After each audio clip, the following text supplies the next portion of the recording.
नमस्कार, मैं प्रवीण अलावत हूं। आप 90 डिग्री देख रहे हैं। सत्यलोक आश्रम की मैनेजमेंट की करतूतों को लेकर आज हम एक ऐसा खुलासा करने वाले हैं। न केवल सत्यलोक आश्रम की मैनेजमेंट से जुड़े हुए भक्त बल्कि हरियाणा और देश भर से देख रहे अन्य लोगों के पैरों तले की जमीन है वो खिसक जाएगी। आप सभी ने सुना है कि कबीर जी का एक दोहा है कि साईं इतना दीजिए जामे कुटुंब समाए, मैं भी भूखा ना रहूं साधु भी भूखा ना जाए। लेकिन सत्यलोक मैनेजमेंट की कारगुजारियां ऐसी हैं कि भूखा रहना पड़ रहा है सत्यलोक आश्रम से जुड़े हुए लोगों को। ये पूरा मामला है हिसार, जिला हिसार, हरियाणा के आदमपुर से चुली खुर्द कोई गांव है और वहां से साधु दास नाम के भगत से जुड़ा हुआ मामला है। और 15 जनवरी 2014 से ये भक्त है संत रामपाल जी महाराज से जुड़े थे और 17/10/2025 को इनके घर में शॉर्ट सर्किट से आग लग गई थी। पूरा का पूरा सामान जलकर तबाह हो गया। स्क्रीन पर आप देख पाएंगे कि किस कदर पहले गुलजार था घर और बाद में पूरा का पूरा घर तहस नहस हो गया। सत्यलोक आश्रम की तरफ से वहां पर उनके तनखैया पत्रकार भी आए थे। जोर शोर से अन्य भक्तों की और हरियाणा के अन्य लोगों की सिंपैथी बटोरने के लिए, गांव की सिंपैथी बटोरने के लिए बड़े बड़े दावे किए गए थे। लेकिन ये कहानी जब आप साधु दास के जुबान से सुनोगे तो आपको रोना आ जाएगा। 1000, 2000, 3000, 5000 करोड़ रुपए के बांटने के दावे करने वाली सत्यलोक आश्रम ने इस दुख की घड़ी में संत रामपाल जी महाराज के परम भक्त के साथ जो किया है उसको लेकर आप यकीन नहीं कर पाओगे। और सत्यलोक आश्रम की तरफ से जो दावा किया जा रहा है कि हम गुरु जी के आदेशों का पालन करते हैं, गुरु जी के आदेशों के बिना मैनेजमेंट में एक पत्ता तक नहीं हिलता। इन्हीं साधु दास ने संत रामपाल जी महाराज से प्रार्थना की थी और संत रामपाल जी महाराज ने आदेश दिया था कि भक्त का घर पहले से भी अच्छा बनाइए। लेकिन मैनेजमेंट की कारगुजारी ऐसी थी, सतगुरु रामपाल जी महाराज के आदेशों को ताक पर रख कर धर दिया और ज्यों का त्यों साधुराम अपने गमों को, अपनी दुख तकलीफों को बताए तो किसके आगे बताए। अब गांव वाले साधुराम का मजाक उड़ा रहे हैं कि आपके गुरुजी के बारे में दावे किए जा रहे हैं, हजारों करोड़ों रुपए की राहत सामग्री दे रहे हैं, घर बनवा रहे हैं, आप तो इतने पुराने डिब्यूटी हैं, आपका क्यों नहीं हुआ। ये बताते हुए फ़ोन पर साधु दास है वो रो पड़ते हैं। अभी कुछ ही देर के बाद है हम उनको फ़ोन करेंगे और वो बातचीत को आप सुनना। क्या साधु दास का यही कसूर है कि वो संत रामपाल जी महाराज से जुड़ा, या साधु दास का ये कसूर है कि वो उस मैनेजमेंट से जुड़ गया जिसने उसके दुख, उसके दर्द में मुंह फेर लिया। आए आश्रम के तनखैये पत्रकार आए, लेकिन उस दर्द को केवल कैमरे में कैद किया, लोगों को दिखाया, झूठे आश्वासन दिए। आज वो वीडियो भी चैनल से डिलीट कर दी उन्होंने और साधुराम का दर्द आज ज्यों का त्यों है। वो दर्द आज नासूर बन चुका है और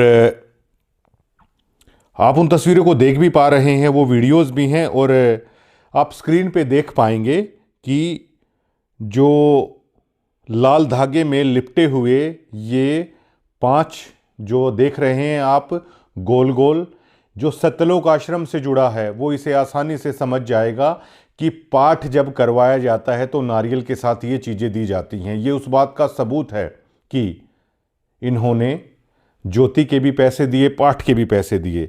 स्क्रीन पे आप वो पर्चियाँ भी देख पाएंगे जो आश्रम की तरफ से दी जाती है। ये पर्ची नंबर 34887 पाठ सेवा 4/6/2023 को, नाम साधुदास, चूली खुर्द, हिसार, 15,000 रुपये।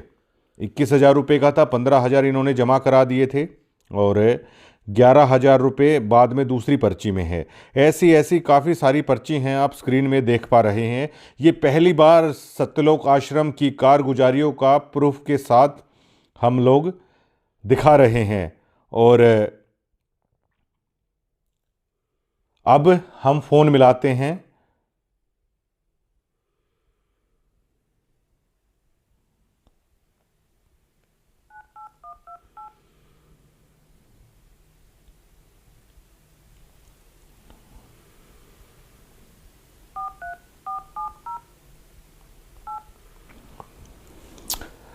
आप सिहर उठेंगे साधु दास की ये कहानी सुनकर।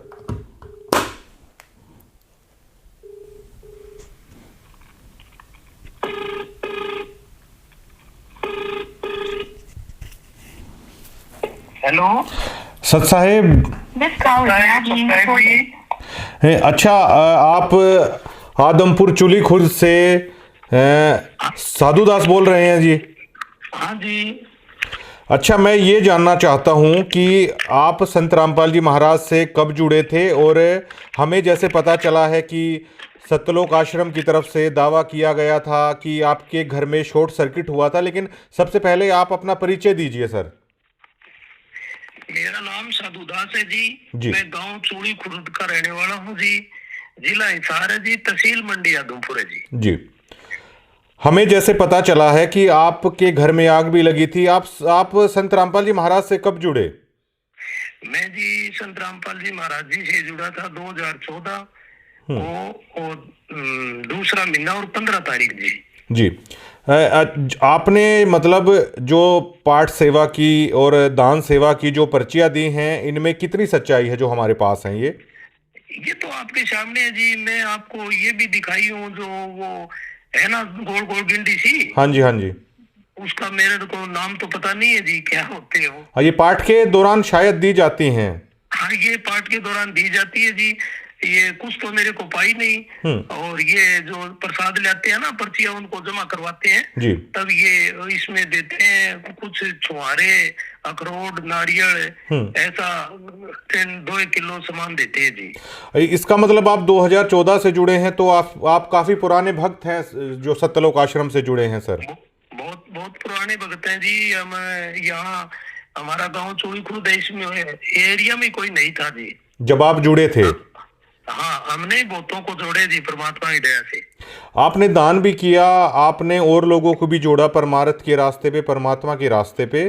तो जो आपके घर, आपका घर जो ये पूरा जलकर राख हुआ, ये पूरा मामला क्या है सर? ये जी, मैं 17 तारीख और 10वां महीना, अपने पास एक टाटा एस है।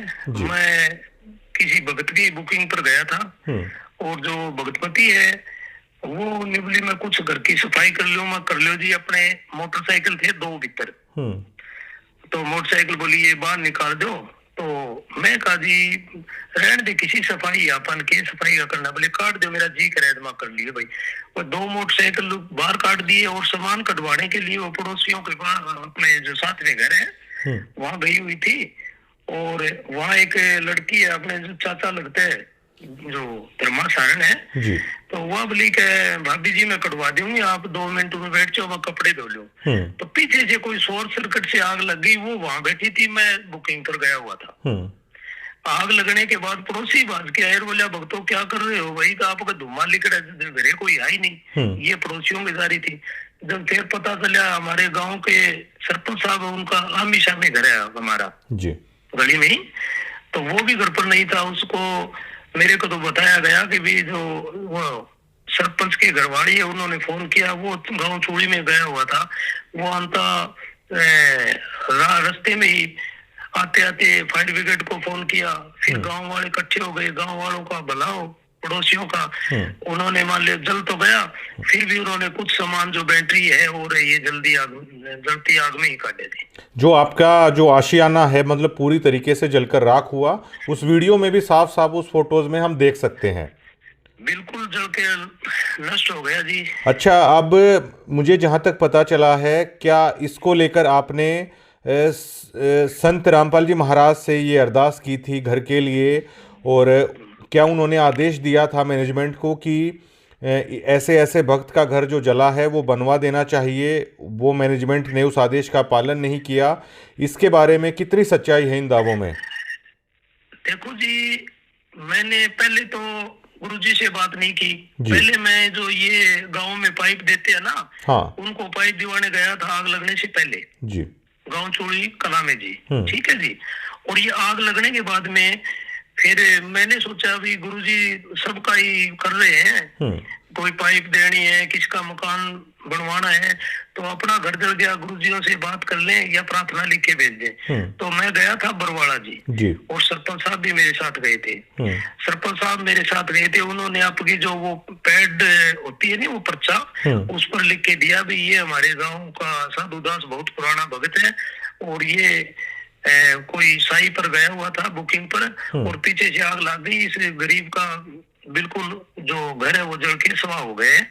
तो ये लिखने के बाद में जो अमन दास है उनको दिया ना, तो उन्होंने वो पर्चा उस सरपंच को वापस दे दिया। बोले सरपंच साहब इसकी आपकी जरूरत नहीं है, ये तो हमारा भगत है, इसका तो फटाफट बनेगा, तो आप दोबारा और लिखो। तो एक मेरे साथ भगत और गया हुआ था, तो उसने भी वो दोबारा लिख के पर्चा सरपंच वाला वापस दे दिया, वो उनको फिर दे दिया। तो मेरे भगत जी उन्होंने ऐसा व्यवहार किया ना, सरपंच की भी बेइज्जती करी, भाई आपकी जरूरत नहीं है। तो मेरे को कुछ शक हुआ, मैं कह रहा ये कुछ गड़बड़ कर रहे हैं, मेरे वो बेईमाना लगा लो या भाई मेरे मन में फर्क हुआ भगत जी। फिर मेरे को ये लगा कि भी आप परमात्मा से बात करूं तब मेरा शांति हो। तो भगत जी मैंने गुरुजियों से वहां जाके कुछ ये अन्नपूर्णा मुहिम का जो मकान बनते वो काम चल रहा था। मेरे को किसी भगत ने बताया कि 4 बजे फोन आएगा, ये इस बात का मेरे को भी पता है, क्यों हम जाते थे, ये लोगों के जो मकान बनते हैं वह हम फ्री में ही काम करवाते थे भगत जी, और साथ में गाड़ी भी ले जाते थे। तो भगत जी वहां गए, वहां मैं प्रिंकल दास है उसको मैं बताया भगत जी ये बात होगी, उनको पता तो था ही। तो बोले भगत जी कोई बात नहीं, गुरुजियों से बात कर लो। वो इतनी बार में भगत जी गुरुजियों का फोन आ गया जी। मैंने कहा परमात्मा ये बात हो गई, दास का सारा घर जल गया और भगतमती रो रही है। बोला बेटा जान बची तो ना खो पाए, फिर क्या बात हुई, कोई बात तो नहीं, परमात्मा की भक्ति करो। और प्रिंकल भाई यूं काम कर बेटा, भगत का पहले से घर बढ़िया बना दे, और जो जले वो सामान पहले से ज्यादा कर दो जी। अरे बेटा क्यों घबराओ, घर पहले से ढाटा भर देंगे। वहां से मैं आ गया भगत जी। आने के बाद में वो फतेहाबाद जिला है, वो प्रिंकल दास ने हिसार ये कोऑर्डिनेटर है कि मेरे को तो पता नहीं, मनोज दास इसके पास वो जो वीडियो रिकॉर्ड है वो सेंड कर दी जी। मैं बोला भगत जी ये तो पहले इनको पता है, ये तो संभाल ही नहीं रहे, बोले आप इनसे बात करना। तो मैं मनोज ने मैं कह रहा भाई एक बात था, आगे तो देखो आ रही यार, आए नहीं आप हमारे घर में। बोला भाई साहब टाइम नहीं लगेगा, टाइम लगेगा तब आ जाएंगे। मनोज दास जो महाराज जी के छोटे बेटे हैं वो नहीं, जो मनोज है सीसा का। अच्छा सीसा, शायद गुरुजी के लड़के नहीं ये। और अमन दास इसको मैं जानता नहीं, ये रोहतक के कहाँ के है। हाँ हरियाणा कोऑर्डिनेटर है अमन दास, हरियाणा कोऑर्डिनेटर। तो इन के बाद दूसरे या तीसरे दिन मैंने फोन कराया भगत जी, तो इन्होंने जवाब दिया कि गुरुजी ने कहा कि रामजादा ऐसे ही करता है, इसका कोई जरूरत नहीं है। मैं बोला भगत जी ऐसी बात, गुरुजी भगवान है वो, उन्होंने मैं बात करी तब उन्होंने ये बात कही, तो दोबारा ऐसी बात नहीं बोलेंगे वो जी। और बोले आपके पास तो मोटरसाइकिल है, टाटा हैस है। तो मैं बोले भाई ये किस्तों की है, जो भी मैं साधन ले आया हूँ, मैं आश्रम में फोन किया हूँ, फोन करवाने के बाद में 25,000 रुपए पाट के दिए हूँ मैं हर साधन के, और इनकी किस्त भी भरता हूँ। मेरे परमात्मा की दया से सब कुछ है, लेकिन अब मेरे ये जो झोंपड़ी है इसमें आग लग गई। मैं आपसे ये नहीं कह रहा मेरे पास साधन नहीं, साधन है ही, गुरुजी ने साधनों भी तो नहीं किया ना। अच्छा इन्होंने ये कहा कि गुरुजी ने कहा है कि ये हरामजादा तो इसी तरह करता रहता है। हाँ ये बात कही है, और जबकि मैं जेल में भी मेरी गुरुजियों से बात हुई है, मेरे बहुत लाड करे भगत जी। गुरुजी को लेकर तो शायद कोई यकीन ना करे कि संत रामपाल जी महाराज भी कभी ऐसा बोल सकते हैं। नहीं भगत जी, गुरुजी कह नहीं सकते ऐसे जी। गुरुजी अंतर्यामी है, मेरे को ये भी पता है भगत जी कि जो गुरुजी ने कहा नहीं कि बेटा तेरा जाओ भी प्रिंकल दास इसका पहले से ज्यादा घर भर दो, और बेटा घबराने की जरूरत नहीं। तो मेरे को ये भी विश्वास है, इन्होंने तो जो चाल चलाई है वो चल गई, पर बाकी भगत जी मालिक तो करेंगे। तो जब और इन्होंने क्या क्या इस मुद्दे पर आगे आप बता रहे थे उसे कंटिन्यू कीजिए। मैं भगत जी धनाना आश्रम में भी गया जी। और इन्होंने इन्होंने ये कहा कि भाई आप हमको पता चले कि आप गुरुद्रोही हो, पवन से मिले हो। अच्छा। मैं बोला भगजी फिर मेरे को वहां आप मेरे को बुरा बताओ, मेरे को रीस आ गई भगजी। जी। मैं बोले भाई आपको कौन गुरुद्रोही बता रहे हैं, कौन पवन दास है? मैं तो भाई साहब से किसी मिले ही नहीं, जानता ही नहीं, मेरी बात कराओ। तो उन्होंने बात भी नहीं कराई। बोले कोई बात नहीं भगजी, आप मिले नहीं हो तो फिर क्या बात है? बोले आप परमात्मा से माफी मांगो। मैं किस चीज की माफी मांगू बताओ? परमात्मा से 100 बार मांगू, मेरा ही घर जड़ा, मैं क्या किस चीज की माफी मांगू? माफी मांगू आप, मेरी परमात्मा से बात हुई है या मेरी दोबारा बात कराओ, मेरी संतुष्टि हुई। जी। तो इन्होंने भगजी ये बात नहीं की। तो मैंने ये जो पर्चियों वाली दान वाली बात है, मैं आज तक हमारे गांव में आगे पता कर लो, किसी को नहीं बताई थी। मैंने तो ये जो शब्द लिया हूँ यही कहा हूँ कि ये परमात्मा संत रामपाल जी महाराज ने दिया। आज भी पूछोगे तो आपको गांव में एरिया में यही बताएंगे। तो मेरे को भगजी ने यही शिक्षा दी थी कि भगजी अगर आपने जो दान किया है, पहले की बात है, अगर जो यूं कह दिया मैंने दे दिया तो आपके सिर पर मार पड़ेगी, आपको ये मुझे दूध पकड़ के ले जाएगी। मैं डरता बताता अपनी भगजी ये आग लगी है नहीं, जो मेरे को रीस आई है। माँ जी परमात्मा से ही बात करेंगे फिर, भाई मालिक आपने तो ये कहा था इसका घर बन जाए, तो आपका ये कहना नहीं माना तो मैंने आपकी दान वाली बात बता दी। जी। तो इन्होंने जो सतगुरु महाराज का, आपके गुरु का जो आदेश था, उस आदेशों की भी मैनेजमेंट ने धज्जियां उड़ा कर रख दी। बिल्कुल धज्जियां उड़ा दी जी। जी। और जी बताइए। और ये एक चीज की और मेरे को धमकी दे रहे थे जी। जी। बोलिए आपकी नो एंट्री हो जाएगी, पेड़ा पर्चा आ जाएगा।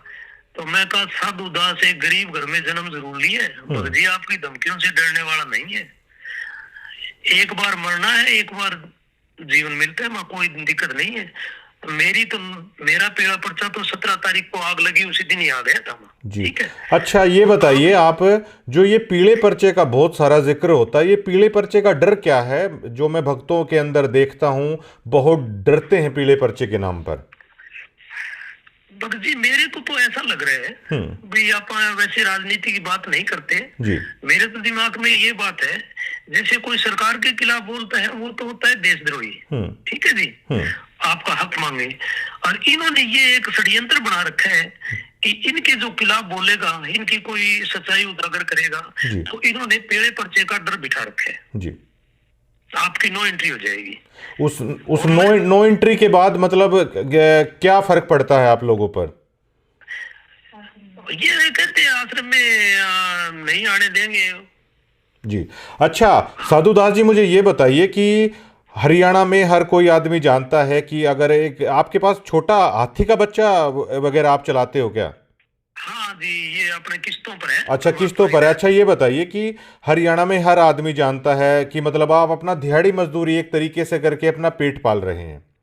खूब जानते जी, खूब जानते हैं जी। अच्छा ये बताइए आप, तो ये जो आप दान करते थे, आपने काफी सारा दान भी किया है परमात्मा के नाम पर, तो एक दिहाड़ी मजदूरी करके मतलब आप इसका मतलब आपने तो बड़ी मशक्कत से वो पैसा जोड़ के दान में किया है, आपकी तो खून पसीने की वो कमाई थी। भगजी 2 रुपए ब्याज के लेके भी किया है, जो ब्याज वाले अभी तक मांगते हैं पैसे। अच्छा जो पाठ और जो आपने बाकी दान की जो सेवा की है। हाँ भगजी इन्होंने ये शिक्षा दी थी जी कि एक हिसार के अंदर ऑटो वाला है। अच्छा। ऑटो वाले का जो किस्तों का जो लोन था वो पूरा हो गया, उसने दोबारा लोन लेके इकट्ठे आश्रम में 2 लाख रुपए दे दिए, ऑटो चलाता है वो।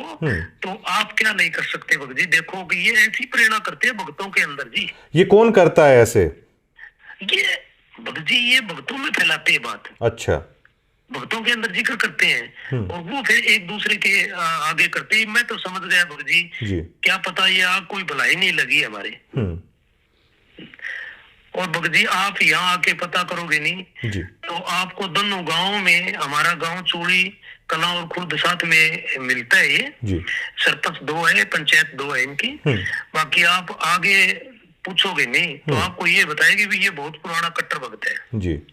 हाँ, वो तो आपसे बात करके भी लग रहा है, और आपने जो चीज़ें प्रोवाइड कराई हैं वो उसके पुख्ता सबूत हैं। अच्छा, ये बताइए कि जो सतलोक आश्रम में जो लोग दान कर रहे हैं, आप दान के प्रति इतने जागरूक हैं, ये इतना दान आप मेहनत मजदूरी करके या ब्याज पे भी उठा के, ये किस प्रेरणा से मतलब आप लोग करते हैं? ये भगत जी ऐसे बताते हैं कि जैसे बोले 5 यज्ञ होते जी। हैं, दान, धर्म, और ये जो ये 5 यज्ञ बताते हैं, हवन, जी। इससे करवाते हैं ये। और एक और भगत जी मेरे को तो शंका हो रही है, कभी हमने ये बताते हैं कि गुरुजी ऐसे बताते हैं आपने कार की, कोठे की, बंगले की सोच नहीं करनी है। तो मेरे को तो शक ऐसे हुआ भगत जी, जो दास का घर जला जी 17 तारीख 10वां महीने को, जब तो इन्होंने, मनोज दास है, मैंने बोला भाई आपका नामखंड है। मैं कहा तेरे को कैसे पता चल गया भाई? नामखंड है, मेरा घर जल गया। तो मैं कहा भाई मनोज मेरे को ये बता, जो मार्बल सिटी के अंदर गुरुजी की लड़की का मकान है और उसमें करोड़ों का माल जला है, मैंने सुना उनको उन्होंने ही कोई औरों ने उनको निकाला है, उनकी जान बची है मसा मसा। तो वहां भगत जी आप यूं कह रहे हो कि भी ये तो परमात्मा की लीला है, तो वहां मालिक की लीला है, यहाँ नामखंड है, नामखंड है। तो आप ये बताओ मेरे को, संत रामपाल जी महाराज आप हो या संत रामपाल जी महाराज जो 2 नंबर जेल के अंदर बैठे हैं वो है? मैंने इनको बहुत फटकार लगाई भगत जी। मैं और वो जो बलवान मास्टर जी है ना वहाँ भिवाड़ी आश्रम में जी, उनके पास भी मैं गया था। मैं कहा भगत जी गुरुजियों में जो ये आदेश है उनकी ये धज्जियां उड़ा रहे हैं। तो भगत जी मेरे को तो एक बात समझ में आई है कि नीचे से लेकर ऊपर तक ये सब मिले हुए हैं। इन्होंने एक षड्यंत्र बना रखे हैं। और मैं तो ये लिखता हूँ, मेरे आपको फेसबुक पे बहुत कमेंट पा जाएंगे। मैं कहता हूँ रे संगत वालों, आपकी आंख खोलो, जो मेरे आस पड़ोस की जो भगत भाई है मंडी ब्लॉक में बहुत है, और जो मैं बात करी थी वहां भी 150 भगत थे, उनको ये पता है गुरुजियों ने आदेश दिए। मैं को इनसे ये तो पूछ लो संगत वालों से कि जो भगवान ने आदेश दिया था उसका क्या हुआ? और ये इनको पीले पर्चे का डर दिखा रखे। अच्छा साधुदास जी, मुझे एक चीज और बताइए कि जब आपने नाम लिया, मैंने ऐसा सुना है कि संत रामपाल जी महाराज अपने भक्तों को राजनीति से दूर रहने की शिक्षा वो देते थे। हाँ जी। आज आश्रम में भी बहुत सारे राजनेता आते हैं, और मुझे ये भी पता चला है चुनाव के दरमियान भी गुरुजी का आदेश बता के, या रैलियों में भी गुरुजी का आदेश बता के भक्तों को भेजा जाता है। इन बातों में कितनी सच्चाई है? क्या महाराज जी राजनीति से दूर रहने की शिक्षा अपने भक्तों को देते थे, और आज क्या हो रहा है? महाराज जी आश्रम में होते थे ना भगत जी, तो मैंने 2014 में नाम लिया हूँ, पहले का तो मेरे को पता नहीं जी। वहाँ इतनी तक थी, अगर कोई राजनेता है ना उसकी आश्रम में एंट्री नहीं थी। अच्छा। हाँ, और जो अभी है नहीं भगत जी, आपको एक और गुप्त बात बताऊं मैं। हमारे गांव में सरपंची का इलेक्शन हुआ था। अच्छा। और गुरुजी के लड़के को वहाँ जो एक जेल वार्ड है हमारे गांव का है, उन्होंने कहा था कि आपके भगत है वहाँ, तो आप मेरा भाई खड़े हैं तो सरपंची के बारे में आप कह देना, अभी वोट दे दे। तो ये मेरे पास फोन आया था इस हाथ से, और ये मेरे को आप कभी भी मान लो आप सामने कर लेना, ये मैनेजमेंट वाले जितने भी है मैं उनको सामने बता दूंगा ये बात जी। हाँ, और 2019 में कांग्रेस पार्टी के लिए इन्होंने पीला पर्चा निकाला था, और अभी के लिए ये जो बीजेपी का चुनाव था इन्हों को वोट दिवाए थे भगत जी। और ये मूर्ख इतने हैं, मेरे को तो इन पर रीस भी आती है भगत जी, संगत वालों पर। जानबूझ साची तजर करे झूठे से ने ऐसे की संगत प्रभु सुपने में ना दे। इनको जानबूझ के ये मान लो जो सच्चाई है उसको तजर लग रहे। मैं इनसे पूछता हूँ कि भैया हमने कहा कि नहीं कहा, ये जो वोटों के लिए ये कहने लगे, परमात्मा तो ऐसे कहते हैं कि अगर घर का भाई खड़ा हो जाए नहीं उसको वोट दे दे, उसकी सपोर्ट नहीं करनी है, उसके साथ गांव में नहीं फिरना है। बताओ, तो ये बात है भगत जी। और क्या हमें ऐसा पता चला है कि जो समाज है वो आपको ताने देता है, आपके गांव के आसपास के लोग, कि आपके आश्रम वाले तो दावा कर रहे हैं कि इतने लोगों के घर बना दिए, हजारों करोड़ की राहत दे दी, आपका घर जलकर राख हुआ, आपका क्या हुआ? क्या आप लोगों को इस तरह के ताने दिए जाते हैं? ताने दिए जा रहे हैं भगत जी। यहाँ आश्रम से कुछ लोग आए, भगत जी भगत आए, तो जैसे हमारे घर में मांझा गुदड़े जो भी है, शोर शोर ये सब जल गए, राख हो गए। जी तो हमारे गांव के पास एक मराना है 6 किलोमीटर, वहां से कुछ भक्तों ने मेरे पास शोर मांझे लाके छोड़ दिए। तो ये 2-3 दिन बाद में आए। जी आग लगने के बाद में शायद 10-15 दिन भी निकल गए होंगे। तो आने के बाद में एक लेडीज थी, मेरे को पता नहीं कौन ही हुआ, मैं यहाँ था नहीं, मैं बुकिंग पर गया हुआ था। तो इन्होंने क्या, आपके मांझे बच गए, आपके फलानी चीज बच गई। तो गांव के सरपंच और हमारे पड़ोसी थे, उन्होंने कहा कि आप ये कह रहे हैं इसकी यह चीज बच गई, इसकी यह चीज बच गई, ये जो है ये तो पड़ोसियों ने लाके दिए इसको, मांझे दिए। मांझे क्या होता है जी? मांझे क्या होता है, थोड़ा सा आप समझाएं तो। बिस्तर, ये खाट, अच्छा मंजी, ठीक है जी, मंजी बोल देते हैं। हाँ हाँ हाँ, मंजी बोलते थे जी। तो उन्होंने भी इनको धमकाया भगत जी। जी फिर बोले आपके पास ये छोटा हाथी है, मोटरसाइकिल है। तो ये हमारे जो पड़ोसी है ना, उन्होंने कहा था कि ये जिंदल की फैक्ट्री का मालिक है जी, ठीक है, इसका घर जला हुआ है, हिसाब बनाओ तो ठीक है, वरना यहाँ 5 किलो चीनी लेकर मत आना। अच्छा अच्छा। हाँ, तो ये भगजी वहां जाके ज्यादा वकालत करी, तो इन्होंने गांव वाले सरपंच ने इन्हें धमकाया और था जी। फिलहाल मतलब जो देखिए, आपके बच्चे भी हैं, आपकी धर्मपत्नी भी है, आप लोगों के साथ ऐसा हुआ, तो एक परिवार के तौर पर मतलब आप कैसा महसूस करते हैं कि आप लोग क्या सोच के जुड़े और मतलब किस तरीके से चल रहा है? एक परिवार के तौर पर आप कितना टूट चुके हैं इस घटना के बाद? जी टूटे को मैं इतना टूट चुका हूँ कि जो अपने 2 बच्चे हैं जी, मैं उनको भी ये कहता था पढ़ाई की कोई जरूरत नहीं है, आप माला काटो जी, परमात्मा सतलोक में ले जाएगा जी, ठीक है। अब वो ही न्यू कहते हैं बच्चे मेरे को कि पिताजी आप ये कह रहे थे माला काटो, आपको सतलोक में ले जाए। सतलोक में तो आप कद जाओगे, अपना तो घर है, झोपड़ी और बुलगी जी। और इसकी गुरुजियों की जो परमात्मा धरती पर आ रहे हैं, उनकी ये मैनेजमेंट आ रही, कौन चलन दे, तो सतलोक में ये कैसे ले जाएंगे? ये वो तो अंतर्यामी, उनको पता नहीं है, इन मैनेजमेंट वालों को धमका नहीं सकते भाई ये कैसे कर रहे हैं। आपकी सुन के मैं भी मतलब अंदर तक हिल जा रहा हूँ, तो मैं समझ पा रहा हूँ कि आप लोगों पर क्या बीतती है।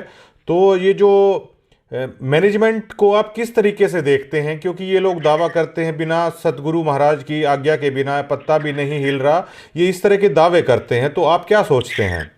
ये बेमतलबी बकवास है भगत जी। इन्होंने ये एक बिल्कुल 1001% धंधा बना रखे। शादी होती है, 2 बच्चों की रमैनी होती है, ये ऐसी उन पर प्रेशर डालते हैं कि लड़की वाले 2 पार्ट लगवाएं, लड़के वाला 2 पार्ट लगवाएं। ये दावा किया जा रहा है कि फ्री में हो रहा है सब कुछ। कुछ नहीं हो रहा भगत जी फ्री में। मेरे पास सबूत है, सारनाम लेने गया था, 25,000 रुपए के 2 पार्ट लगे, 25 के।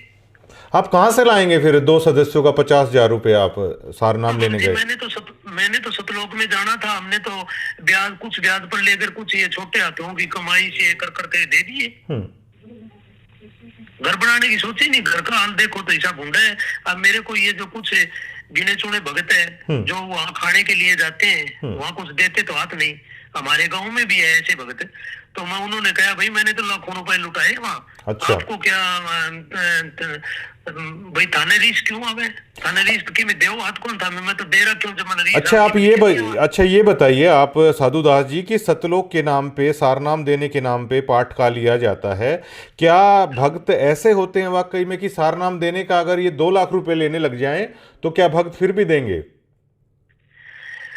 भगत जी कोई देना रहा वो तो दे ही सके, बाकी मैं तो जो यहाँ जोड़े हूँ नहीं भक्तों को, अब मेरे को आगे जो बूढ़ी ठेरी लुगाइयां हैं वो उनमा देती है, कोई मौसी है, कोई ताई है, कि बेटा तुमने हमको वहां फंसाया।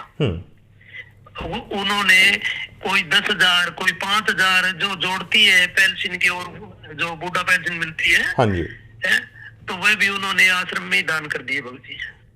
उनकी ऐसी हालत बना रखी इन्होंने। और मैं तो ये कह रहा हूँ कि भैया समय रहते जाग जाओ। मैं भगत जी 2001 में संत राम रहीम से नाम लिया था। अच्छा। हकीकत की बात है भगत जी, वहाँ इतना लूटा नहीं जाता था। जो जो ये दो गुरमीत जो राम रहीम बच्चियों जी को, के यहाँ। हाँ वहाँ लूटा नहीं जाता था। हम्म। हाँ ठीक है, उनका एक धंधा है, उनकी दुकान है, दुकान से मॉल सामान मिलता है। जी फिर बाकी इनसे अच्छा तो वही है भगत जी, मॉल तो ले ले सामान, कोई कंडीशन तो नहीं आप इतने दे दो। अच्छा। शादी तो वहां भी होती है लड़कियों की। अच्छा, उस पंथ को छोड़ के, धन धन सतगुरु को छोड़ के आप गुरु महाराज संत जी के पास आए थे आप? हाँ जी।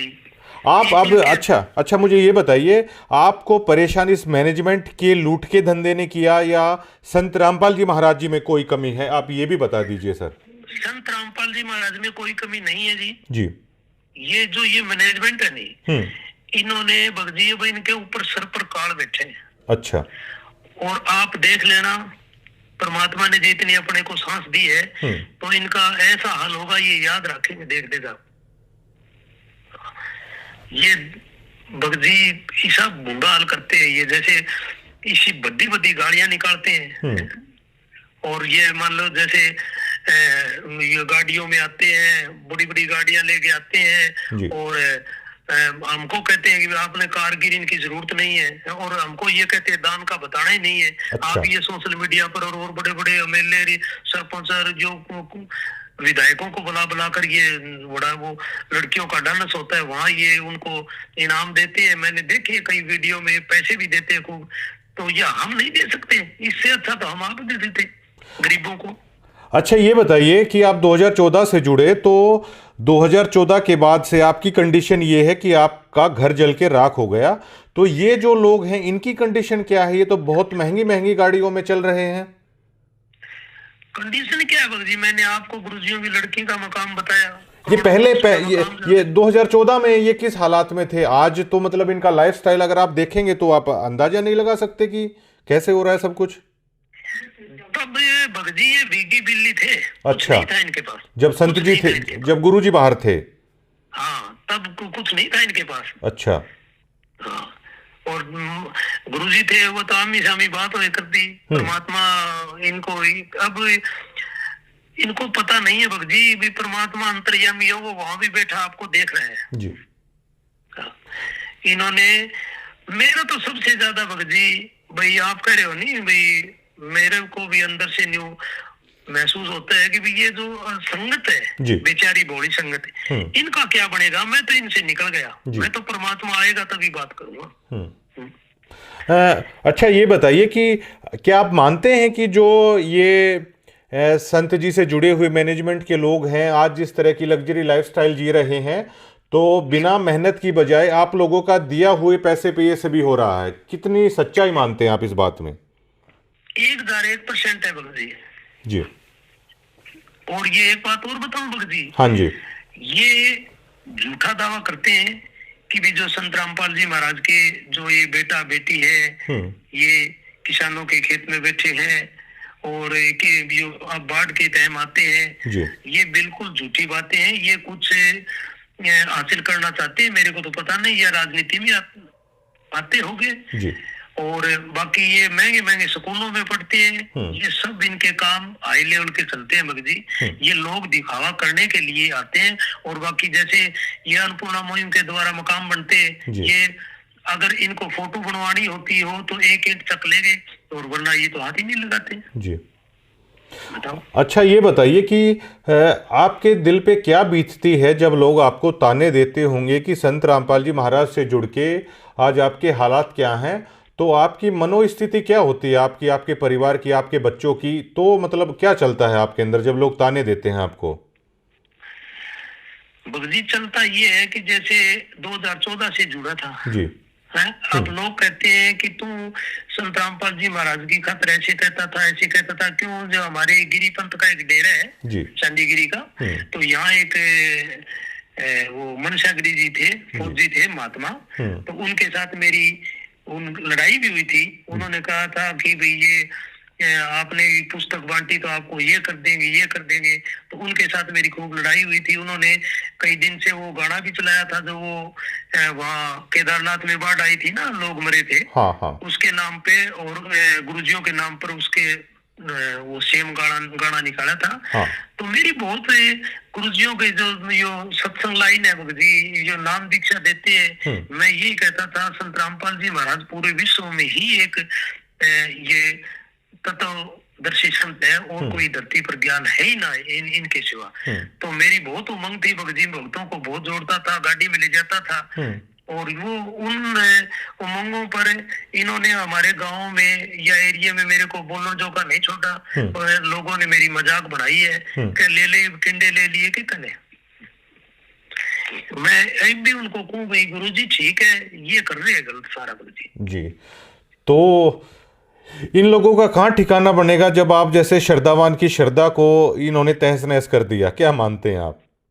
ठिकाना बनने लग रही है भक्ति, जो इनके जो संगत जुड़ी हुई है। जैसे आपने सोजत का देखा होगा, वहाँ दो एक बच्चे की मौत हुई है, एक वो जो उसकी माता जी है कौन है वो, उनके भी कोई टाबर टिकर होने वाला था, वो भी मेरे जान में अभी बीमार है, वो झटका लगे। हाँ, आज भी एक्सीडेंट में आश्रम में आए हुए थे राजस्थान के कुछ किसान या जाट नेता थे, तो उनकी भी आज एक्सीडेंट में मौत हुई है। ये भी मामला काफ़ी चल रहा है। अच्छा सर, ये बताइए, ये और मुझे बताइए आप, क्या आप इस पूरे मामले में जो मैनेजमेंट है, क्या वो जातिगत भेदभाव क्या होता है वहाँ पर? क्या आप ये मानते हैं आपके मामले में कोई जातिगत भेदभाव भी हुआ? जातिगत भेदभाव भगजी, जैसे इनको हमारे जो घर है ना, हाँ जी। इनको पता चला कि भी ये एक दानक समाज से, दानक जाति से बिलोंग करता है जी, तो इन्होंने उस परमात्मा के आदेश को ही खारिज कर दिया इन्होंने, सिर्फ इसलिए कि जातिगत आधार पर आप मानते हैं? बिल्कुल करते हैं भगजी, परमात्मा के बच्चे हैं, झूठ नहीं बोलते। तो और जो एक और बात बताऊं भगजी, हाँ जी, हाँ जी, जैसे फतेहाबाद एरिया में मकाम बनते हैं, जी, हिसार जिले में मकाम बनते हैं, जी, जो गुरुजियों के लिए इतने गंदी भाषा बोले, जिन्होंने बाठे मारे, हाँ, उन्हीं लोगों के ये मकान बनाते हैं, क्योंकि उनका एरिया है, ये कोऑर्डिनेटर है या कोई सरपंच के कहने से उनकी जान पहचान वालों के मकान बनाते हैं। मैं आप खुद सेवा में गया हुआ हूँ, अभी मेरे को जब तो मेरे आंखों के आगे पट्टी बंधी हुई थी, हाँ, और अपना खुद का घर जाए तब मेरी ये आंखों की पट्टी खुली है भगत जी। तो परमात्मा तो कहते हैं कि वो जो परमात्मा होगा, पूर्ण संत होगा, वो समदृष्टि रखेगा, वो चाहे जातिगत हो चाहे धार्मिक हो, किसी के साथ भेदभाव नहीं करेगा। तो क्या ये उससे उलट चल रहे हैं? ये समदृष्टि किमी को रखा भगत जी, कुछ ही समदृष्टि को नहीं इनकी जे, इनके जे मैं बताऊं कि थाना अब जैसे हमारी ये वीडियो आई है जी, अब और भी आएगी, मैं रुकने वाला नहीं हूँ जी। इनका जोर चल ले तो ये गोली मार दे, समदृष्टि तो क्या नहीं रखा, ये गरीब ने खा जा दी है। आश्रम के ऊपर जो संत महाराज जी की फोटो है, उसके ऊपर लिखा हुआ है कि धानक रूप रहा करतार। जी, ये जो परमात्मा है नहीं, उस पर तो लिख रखे ये धानक रूप रहा करतार। हाँ, ये ऐसा नहीं मानते हैं। ये जो पहले हमने अंग्रेजों का जो वो राज था, ये मुगलों का बोलते हैं ना, ये उससे गए गुजरे हैं ये लोग, जो मैनेजमेंट वाले हैं। हाँ, ये उनसे भी गए गुजरे हैं। मैं तो अब इनको मिलाकर देखे नहीं, तो इनसे जो अंग्रेज लोग थे ना, वो बहुत अच्छे थे। ये सुनने में है, हमने तो देखे नहीं, पर बाकी जो ये मेरे साथ बीती है नहीं, मेरे को तो तब पता चलेगा। अच्छा सर, ये बताइए कि जो आज आपके साथ हमारी बातचीत हो रही है, अब आप बीती बता रहे हो, तो इसमें मैं समझ सकता हूँ कि मैं वीडियोस बना रहा हूँ, संपर्क हुआ, हम जानते नहीं एक दूसरे को। क्या इससे पहले आपने, क्या वहाँ के जो स्थानीय पत्रकार हैं, आपने किसी से ये आप बीती आपने क्या बताने की कोशिश की? बताइए जी, जो हमारे यहाँ रमेश ढाका है, यहाँ आया था। हाँ, रमेश ढाका आया था यहाँ, पत्रकारिता करके सारी चीज देख के गया था। वो आपके पास मैं वीडियो भी भेज दूंगा थोड़ी।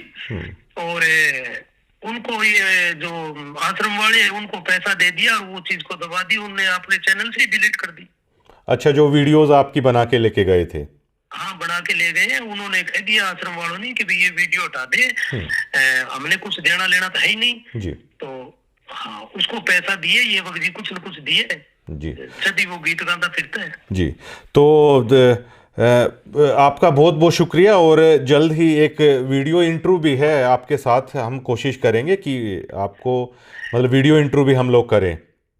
बिल्कुल भगत जी, परमात्मा की दया से गरीब घर में जरूर है, हाँ जी। पर हम डरने वाले नहीं है। जी मरना एक ही दिन है। जी।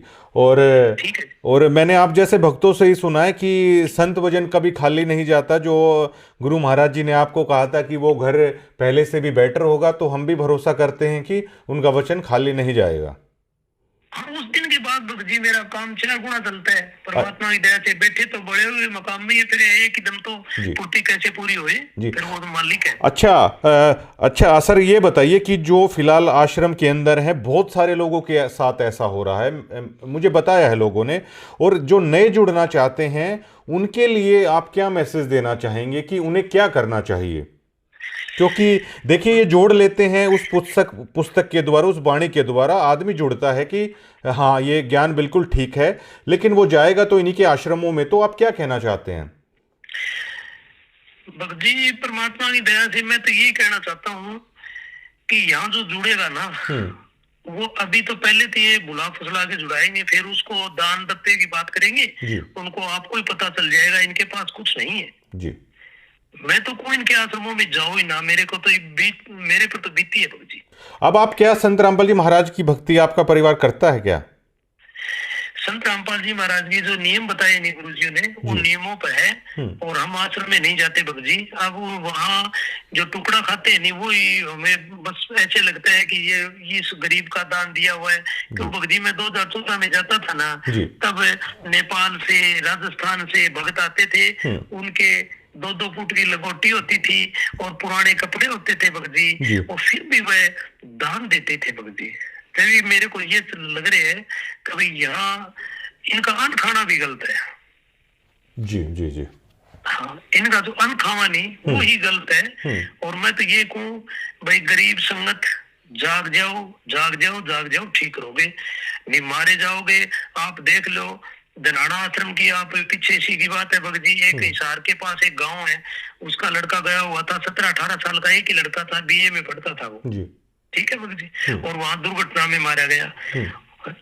तो परमात्मा तो ये कहते हैं ना कि भाई बाप से पहले बेटा नहीं मरता, तो इन्होंने मर्यादा सब भक्तों की खंड करवा रखी है जी। मर्यादा खंड करवा रखी है भगत जी, ऐसे ही मरण लग रही है भगत, और इनकी आंख कद खुलेगी पता नहीं मेरे को। बहुत बहुत शुक्रिया तमाम बातचीत करने के लिए जी हमारे साथ। ठीक है जी। सत साहिब जी।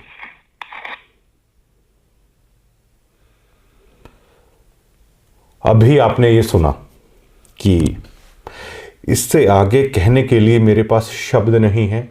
और अगर आपने इस साधु दास के परिवार की अगर दास्तां सुनी होगी ना, तो आज वो लोग कह रहे हैं कि लोग उन्हें ताना देते हैं, और समाज के ताने हर पल हर दिन उस परिवार पर क्या गुजर रही होगी। और जो लोग कह रहे हैं कि कमेटी संत रामपाल जी महाराज के बिना तो कमेटी कुछ करती नहीं है, गुरु महाराज के आदेशों को भी ताक पर रख दिया। ये मैं नहीं कह रहा हूँ, 2014 से जो भक्त जुड़े हैं वो कह रहे हैं। और उन्होंने यहाँ तक कह दिया कि 2 रुपये सैकड़ा पर पैसे उठा के उन्होंने दान किया, और ये कह रहे हैं कि ये दान कुपात्रों को दे दिया गया, उनके पैसों पर मौज उड़ाई जा रही है। 2014 में जिनके हालात कुछ थे, आज वो लग्जरी गाड़ियों में घूम रहे हैं, आलीशान महल हैं उन लोगों के पास, लेकिन साधु दास जैसे लोगों के घर हैं वो जलकर राख हो गए। ये अकेले साधु दास की कहानी नहीं है, पता नहीं कितने ऐसे भक्त हैं जिनकी श्रद्धा को, जिनके अरमानों को रौंद दिया गया मैनेजमेंट ने, और जिनके सपने, जिनकी श्रद्धा जलकर राख हो गई। 90 डिग्री अब उन तमाम लोगों की आवाज़ बनेगा, हम सिर्फ इतना कहना चाहते हैं। और अगर आप भी सतलोक आश्रम से जुड़े हुए हैं, कोई अपनी बात रखना चाहते हैं, फ़ोन पे बातचीत आप कर सकते हैं, वीडियोज़ इंटरव्यू कर सकते हैं, नाम ना बताने की शर्त पर भी आप हमें सारी जानकारी दे सकते हैं। और अगर आप ऐसा करते हैं तो आप घबराइए मत, आप उस परमपिता परमात्मा के रास्ते पर ही चल रहे हैं, क्योंकि सच के साथ परमात्मा होता है। शुक्रिया।